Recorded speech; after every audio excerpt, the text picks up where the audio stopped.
नमस्कार दोस्तों, एजुपेड info channel पर आपका स्वागत है।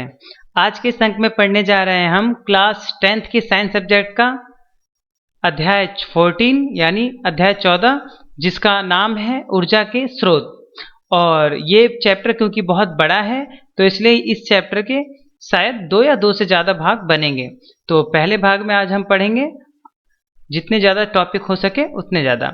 तो शुरू करने से पहले मैं आप सभी लोगों से गुजारिश करना चाहूँगा कि यदि आप नए यूजर हैं तो हमारे चैनल को जरूर सब्सक्राइब करें, और सब्सक्राइब करने के बाद उसके बगल में एक बेल दी होगी, उस बेल को जरूर दबाएं ताकि आपको हमारे लेटेस्ट अपडेट्स मिलती रहें। कोई भी जो नई वीडियो आएगी वो आपके मोबाइल पे या लैपटॉप पे या पीसी पे पहुंच जाएगी।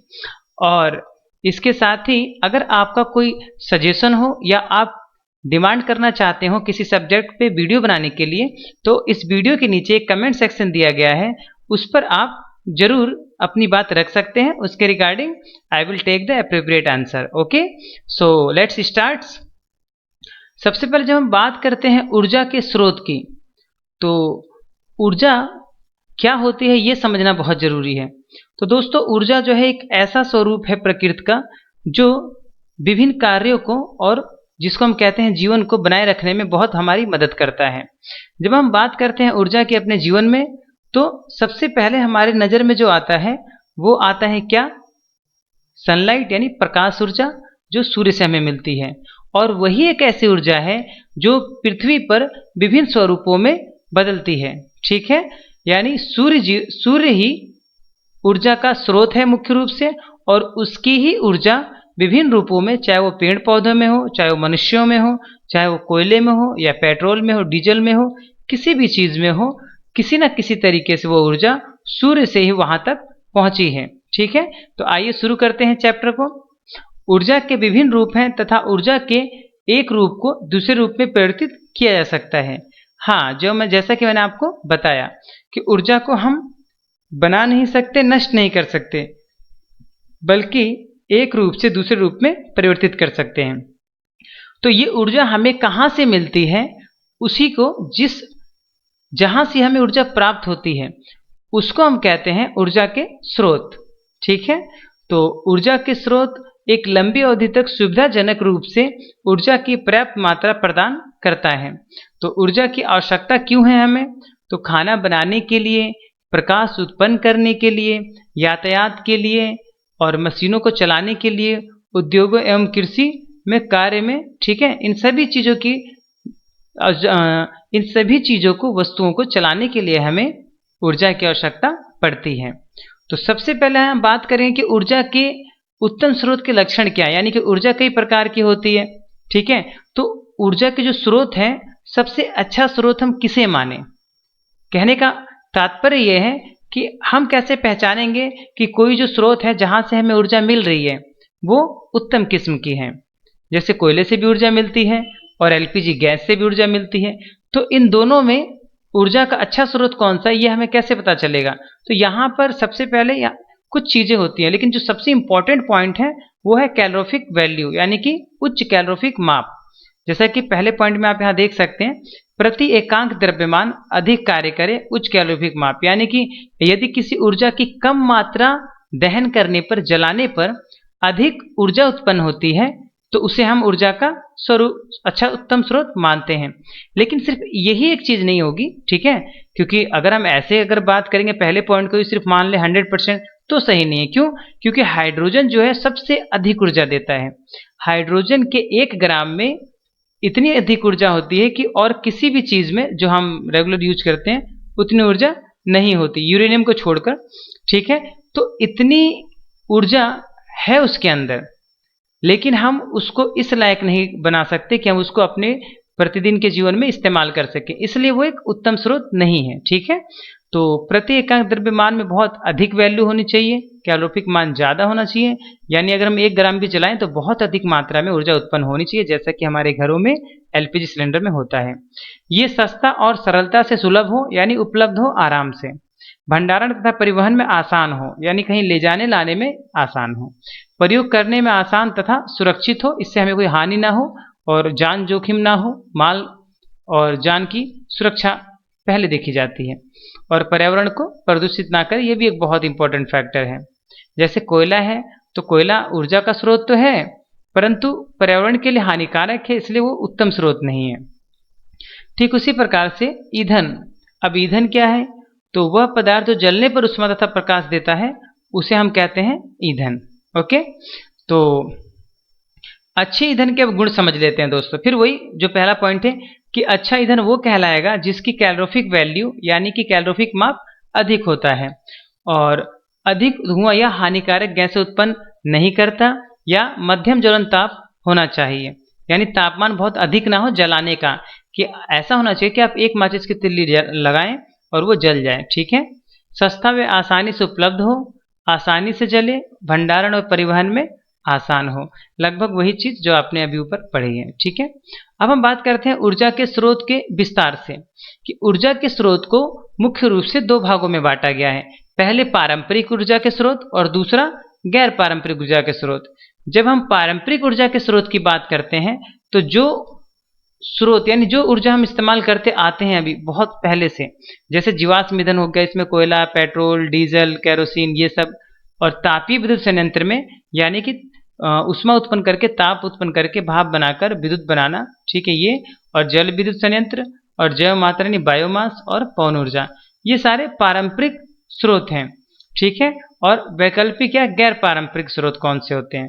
तो गैर पारंपरिक स्रोत वो होंगे, ठीक है, जिसको हमने अभी तक मतलब यूज करना थोड़ा थोड़ा सीख लिया है और बड़े स्तर पे नहीं हो। जैसे सौर ऊर्जा, सौर कुकर, सौर पैनल, इसका इस्तेमाल आजकल बहुत सरकार इस पे सब्सिडी दे रही है, यानी कि सरकार इसको बढ़ावा दे रही है, क्योंकि ये बहुत ही क्लीन यानी वातावरण को जीरो नुकसान पहुंचाता है। ये जगह सिर्फ थोड़ी ज़्यादा लेता है लेकिन जीरो नुकसान है, और ऊर्जा भी ठीक मिलती है, लेकिन कुछ कमियों के साथ। जैसे बादल हो तो आपको ऊर्जा नहीं मिलेगी, बरसात के मौसम में नहीं मिलेगी, सूर्य का प्रकाश होना आवश्यक है।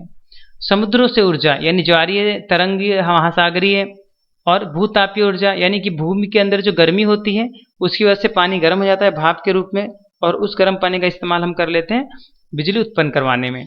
और नाभिकीय ऊर्जा यानी जो केमिकल रिएक्शन होती है, जो कि परमाणु बम बनाने में भी इस्तेमाल की जाती है। आपने देखा ही होगा, जाने अनजाने आपने सुना ही होगा कि परमाणु बम का परीक्षण कर दिया उत्तर कोरिया ने या फिर किसी और देश ने, तो ये नाभिकीय ऊर्जा होती है। ठीक है, चाहे वो हाइड्रोजन बम बनाना हो या परमाणु बम बनाना हो, तो उसका इस्तेमाल हम शांतिपूर्वक तरीके से बिजली के उत्पादन में करते हैं। ठीक है दोस्तों, अब आइए बात करते हैं ऊर्जा के पारंपरिक स्रोत के बारे में, कि ऊर्जा के पारंपरिक स्रोत क्या है। तो ऊर्जा के वे स्रोत जो जन साधारण द्वारा वर्षों से प्रयोग किए जाते हैं ऊर्जा के पारंपरिक स्रोत कहलाते हैं, जैसे कि मैंने आपको पहले ही बताया। और उदाहरण के लिए जीवाश्म ईंधन या बायोमास। अब जीवाश्म ईंधन क्या होता है? तो देखिए इसके नाम से ही आपको पता चल जाएगा। जीव जमा में अंश यानी जीवाश्म, जीवाश्म ईंधन का मतलब है कि जीवों के अंश से बना ईंधन, तो उसे जीवाश्म ईंधन कहते हैं। तो जीवाश्म ईंधन में मुख्य रूप से कोयला, पेट्रोलियम और जीवाश्म, ठीक है ना, कोयला, पेट्रोलियम, केरोसिन, डीजल, ये सब जीवाश्म ईंधन होते हैं, और लाखों वर्षों में उत्पादन होता है इनका। यानी कोयला, पेट्रोलियम ये सब जो है लाखों वर्षों बाद बनते हैं। तो लाखों वर्षों में उत्पादन, सीमित भंडारण व अनवीकरणीय स्रोत। ठीक है, तो इन सब चीज़ों का जो उत्पादन है, जैसे अगर हम पेड़ काट दें तो ऐसा नहीं है कि आज हमने पेड़ काटे और अगले साल तक पेड़ तैयार हो गए, इसमें समय लगता है। ठीक है, तो ये जीवाश्म ईंधन वो होते हैं। हालांकि पेड़ पौधे दोबारा उगाते हैं तो इसलिए उनको जीवाश्म की कैटेगरी में नहीं रखा जाता है। भारतवर्ष में विश्व का 6% कोयला भंडार है, जो कि वर्तमान दर से खर्च करने पर 250 वर्षों तक चलेंगे। ठीक है, और अब बात करते हैं जीवाश्म ईंधन जलाने पर उत्पन्न प्रदूषण या हानियों की। तो जीवाश्म ईंधन के जलने से आप सभी जानते हैं कि काला धुआं, जिसमें कि कार्बन डाइऑक्साइड और कार्बन मोनोऑक्साइड तो होता ही है, साथ में इसके नाइट्रोजन और सल्फर के ऑक्साइड भी होते हैं, जो कि वायु प्रदूषण को बहुत ज़्यादा बढ़ा देते हैं। नाइट्रोजन और सल्फर के जो ऑक्साइड होते हैं बहुत ही घातक होते हैं। वो वायुमंडल में उपस्थित जल के साथ अभिक्रिया करके नाइट्रोजन यानी नाइट्रिक अम्ल और सल्फ्यूरिक अम्ल बना लेते हैं, और इसकी वजह से अम्लीय वर्षा होती है, और जिससे मृदा यानी मिट्टी की गुणवत्ता पर काफ़ी प्रभाव पड़ता है, और मिट्टी अम्लीय हो जाती है और वातावरण को भी नुकसान पहुंचता है। जैसे आप ताजमहल का उदाहरण ले सकते हैं कि ताजमहल अम्लीय वर्षा के कारण ही सफ़ेद से पीला हो गया है। और उत्पन्न कार्बन डाइऑक्साइड ग्रीन हाउस प्रभाव को उत्पन्न करती है, जिससे कि धरती पर अत्यधिक गर्मी हो जाती है, जिसे हम इंग्लिश में विश्व उष्णन और हिंदी में जो है ग्लोबल वार्मिंग कहते हैं। पूरा विश्व क्योंकि गर्म हो जाता है, इसलिए उसे ग्लोबल वार्मिंग या विश्व उष्णन कहते हैं। आइए बात करते हैं जीवाश्म ईंधन से उत्पन्न प्रदूषण को कम करने के उपाय की। तो दहन प्रक्रम की दक्षता में वृद्धि कर, यानी अगर हम जीवाश्म ईंधन को जलाने के लिए अच्छे दहन प्रक्रिया, अच्छे इंजन डिजाइन कर लें जिसमें कि 100% उसका दहन हो जाए, तो ये जो कार्बन डाइऑक्साइड गैस है ये खत्म हो जाएगी। विविध तकनीकों का प्रयोग कर दहन के फलस्वरूप उत्पन्न गैसों के वातावरण में पलायन को कम करना। आइए बात करते हैं तापीय विद्युत संयंत्र की। तो तापीय विद्युत संयंत्र क्या होता है? जीवाश्म ईंधन को जलाकर तापीय ऊर्जा घरों में ताप विद्युत उत्पन्न की जाती है। यानी तापीय ऊर्जा घरों में हम ताप विद्युत उत्पन्न करते हैं। कहने का मतलब यह है कि हम जीवाश्म ईंधन का प्रयोग करके पानी को गर्म करते हैं, जिससे भाप बनती है और उस भाप का इस्तेमाल हम करते हैं टरबाइन को घुमाने में। तापीय विद्युत संयंत्र कोयले तथा तेल के क्षेत्रों के निकट स्थापित किए जाते हैं, जिससे परिवहन पर होने वाले व्यय को कम कर सकें। कोयले तथा पेट्रोलियम की अपेक्षा विद्युत संचरण अधिक दक्ष होता है। ठीक है, यानी कोयले और पेट्रोलियम की अपेक्षा जो विद्युत का एक जगह से दूसरी जगह जाना है वो काफ़ी आसान होता है, इसलिए ऐसा किया जाता है। अब बात करते हैं जल विद्युत संयंत्र की। अब जल विद्युत संयंत्र क्या है? तो जल विद्युत संयंत्र का मतलब है कि जल से विद्युत उत्पन्न करना, और उसके लिए जो हम मशीन लगाते हैं उसे हम संयंत्र कहते हैं। तो जल विद्युत संयंत्र गिरते हुए जल की स्थितिज ऊर्जा को विद्युत ऊर्जा में रूपांतरित करते हैं। ठीक है, जल विद्युत संयंत्र बांधों से संबंध है, क्योंकि जल प्रतापों की संख्या बहुत कम है। तो इसीलिए क्या किया जाता है कि नदियों को बांध के द्वारा उनके पानी को रोक लिया जाता है। हम बड़े बड़े आपने डैम सुने होंगे, जैसे भारत का सबसे बड़ा बांध कौन सा है? भाखड़ा नांगल बांध। तो भारत में ऊर्जा की मांग का 25% लगभग इन्हीं जल विद्युत संयंत्रों से किया जाता है। अब जल विद्युत संयंत्रों के लाभ क्या हैं? तो यहाँ समझ लीजिए, यहाँ पे बहुत सारी चीज़ें हैं जो हम समझ सकते हैं कि पर्यावरण को कोई भी हानि नहीं होती है। जल विद्युत ऊर्जा एक नवीकरणीय ऊर्जा स्रोत है, और बांधों के निर्माण से बाढ़ को रोकना तथा सिंचाई करना आसान हो जाता है। लेकिन इसके साथ साथ हानियाँ भी हैं। अब वो हानियाँ मैं आपको समझा देता हूँ विस्तार से, कि जब कहीं भी बांध बनता है तो बहुत बड़े स्तर पे पेड़ पौधों को काट दिया जाता है, उस क्षेत्र को बिल्कुल तहस नहस कर दिया जाता है, वहाँ के घरों को, खेतों को सब नष्ट हो जाता है, क्योंकि बांध बनाने के लिए हमें बहुत बड़ी जमीन की जरूरत पड़ती है, और नदी के आसपास जो भी क्षेत्र होता है आसपास के कई किलोमीटर में सब कुछ समाप्त हो जाता है। तो बांधों के निर्माण से कृषि योग्य भूमि तथा मानव आवास डूबने के कारण नष्ट हो जाते हैं, पारिस्थितिक तंत्र नष्ट हो जाते हैं। पेड़ पौधों वनस्पति का जल में डूबने से अवायवीय परिस्थितियों में सड़ने से मीथेन गैस का उत्पन्न होना, जो कि ग्रीन हाउस गैस है, ये विश्व उष्णन बढ़ाती है। उसके साथ ही विस्थापित लोगों की संतोषजनक पुनर्वास की समस्या भी उत्पन्न होती है। अगर आपको याद हो, अगर नहीं याद है तो मैं आपको बता देता हूँ कि गुजरात में जब नर्मदा नदी पर बांध बनाने की बात आई थी, तो मेघा पाटेकर नामक समाज सेवी ने बहुत बड़े स्तर पर लोगों की बात सुनी और उनके लिए प्रदर्शन किया और आंदोलन चलाया, जिसको नर्मदा आंदोलन के नाम से जाना जाता है, जो पूरे विश्व में प्रसिद्ध है। होता यह है कि जब पुनर्वास का मतलब यह है कि वहां से लोगों को हटाकर कहीं और बसाना।